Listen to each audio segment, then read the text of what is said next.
যে প্রাসাদে থাকতো নবাবের পরিবার, সে প্রাসাদে এখন 100 বছর পর রাতের বেলা কারা আসে? মানুষ নাকি অন্য কিছু? Story by Rakibul. ভয় পাবে তুমিও। বাংলাদেশের পুরান ঢাকার বুড়িগঙ্গা নদীর তীরে দাঁড়িয়ে আছে আহসান মঞ্জিল, এক সময়ের নবাবের রাজকীয় প্রাসাদ। 1859 সালে নির্মিত এই গোলাপি প্রাসাদটি এক সময় ছিল ঢাকার নবাবের পরিবারের বাসস্থান। দিনের বেলা এখানে মানুষের ভিড় লেগেই থাকে, কিন্তু সন্ধ্যার পর এই প্রাসাদে কিছু অংশ অদ্ভুতভাবে নীরব হয়ে যায়। ইতিহাস আর সৌন্দর্যে ভরা এই জায়গাটি যেন রাতের বেলা ভয়ঙ্কর রূপ ধারণ করে। 2005 সালে ডিসেম্বর মাস, ইমরান নামে এক তরুণ ঘুরতে যায় আহসান মঞ্জিলে।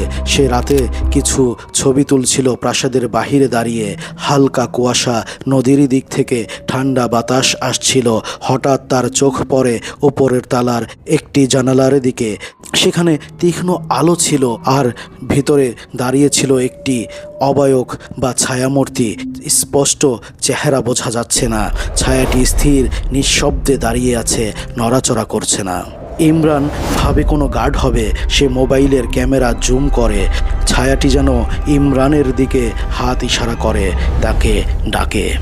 ইমরান এবার একটু ঘাবড়ে যায়, আশেপাশে তাকায়। সে কাউকে দেখতে পায় না।